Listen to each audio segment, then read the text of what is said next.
Welcome to Algebra 2, topic 6.2.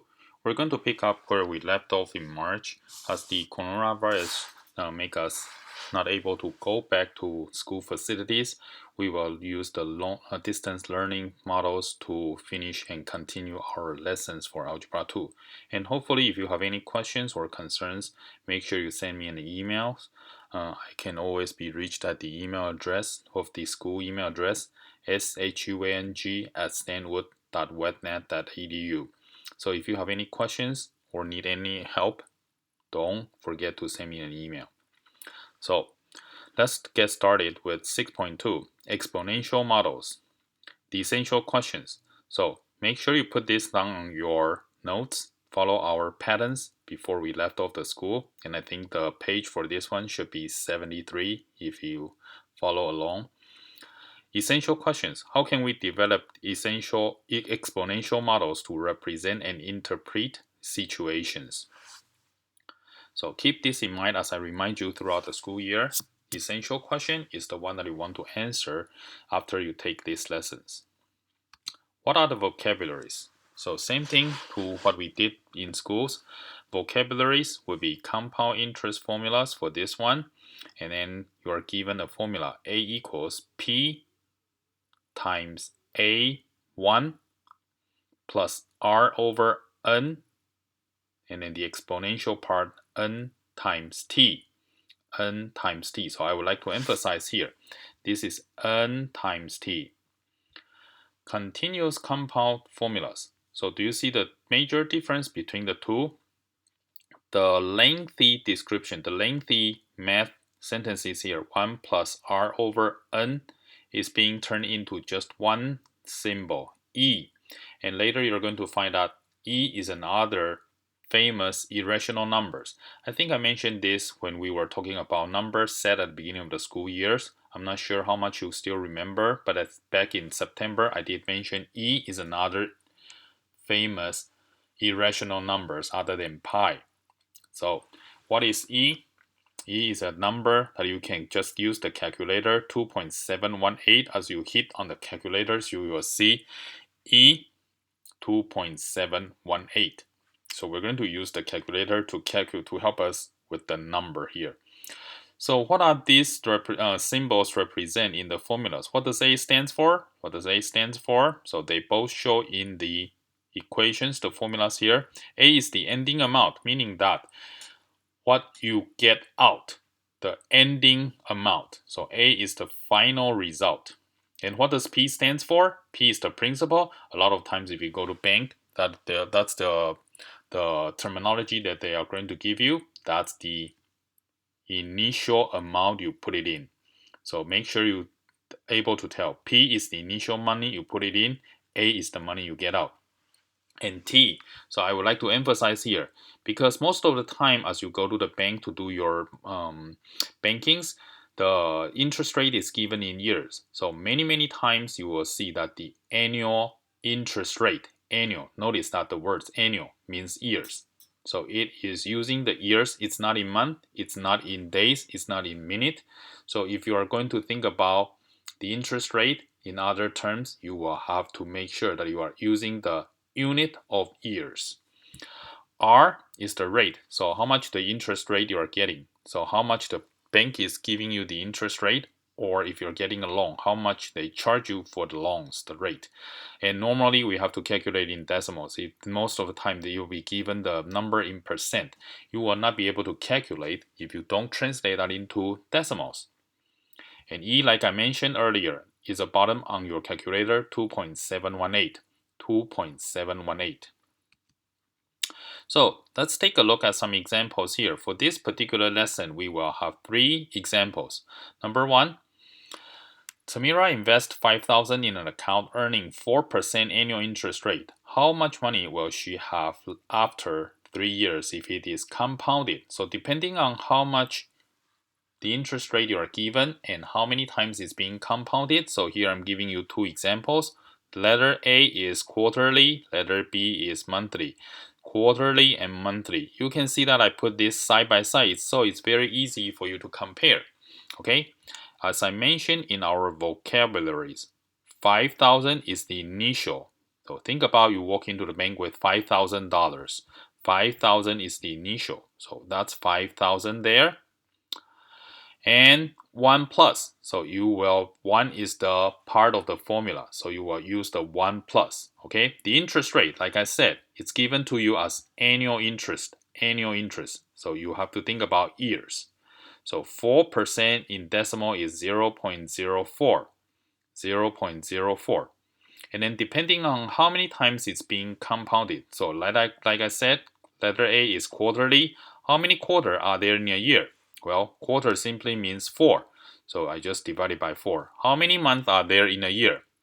12 months. Do you see the major difference between the two equations? Between the two formulas, right? And then 4 times. So you have to raise your power. So these are the exponential part. 4 times 3. So if you divide it by 4, then your exponent would have to multiply by 4. If you divide it by 12, your exponential part will have to multiply by 12. And how much difference does it make? Well, not that much, right? Quarterly and monthly, it end up. So for quarterly, you get 5,634 and 13 cents. For monthly, you get 56.36 and 36 cents. So that's about $2 difference. Well, if you ask, what's the difference? Because the initial investment, 5,000, wasn't that big of a number. Imagine, if you have $1 million to invest, then that's going to make a huge difference. So that's what they meant about time is money. When it comes to exponential functions,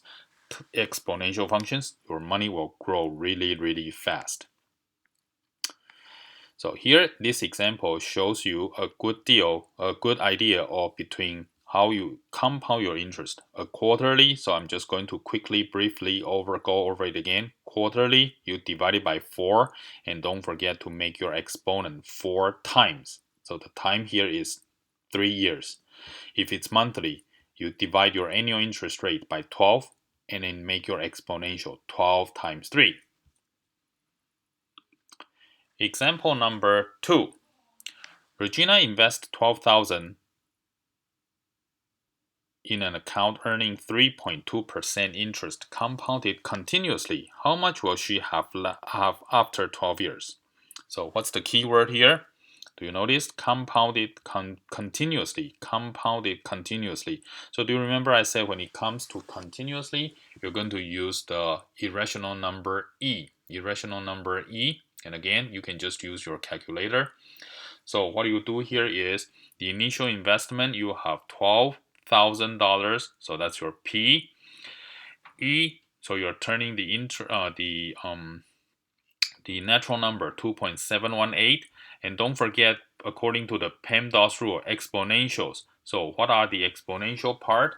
You turn the 3.2% into decimal, which is 0.032, 3.2%. So you divide that number by 100, you get 0.032 times. So after 12 years. So that's why you see 0.032 times 12.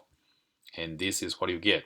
So after 12 years, you will have 17,617 and 75 cents. So you're making about 5,600. That's a lot of money in 12 years. 5,600 in 12 years. Example number 3. Tia noticed that her email were growing exponentially. She opened her account in 2014. She had 1,000 emails in 2015 and 1,400 emails in 2016. How many did she have in 2019? Well, for this one, I'm going to take a little bit time to think about it. So I'm going to name my year 2014 as 0 year, year 0. 2015 would be year 1. 2016 would be year 2. And then if you follow that trend, what would year 2019 stand for? So if you count it, it's going to be year 5. Do you agree? So 2014 starting as my base, year 0. And then according to the scenario here, when it is 2015, so 2015, she has 1,000 email. So that's year one. She has 1,000 emails in her account. Year two, 2016, she has 1,400 emails. So this way I can calculate the ratios, which is 1,400 divided by 1,000. Do you see that I take 1,400 divided by 1,000, which is 1.4, so that I have my growth rate, or you can say that that would be the rate, growth rate, 1.4. Do you see that it's 1 plus 0.4, 1 plus 0.4. So it is growing. Her account is growing, exponentially growing. Then I'm going to plug it into the formula here. Y equals a times b to the x power. Y equals a times 1.4. I'm replacing the b with 1.4, 1.4 raised to the power. And what did we start with? So I have the baseline here. When it was year one, it was 1,000 emails. 1,000 emails. So that's why you'd receive I replace the x with 1 so that I can calculate the a value. Divide both sides by 1.4. 1,000 divided by 1.4, which is 714. So I get my value for A. Now, how do we know how much she has? How many emails does she have in 2019? So all we have to do is plug it back into this equation again, because we have the value for A, which is 714. We have the rate, B is 1.4, and 2019 is represented as year 5. So my T is going to be 5.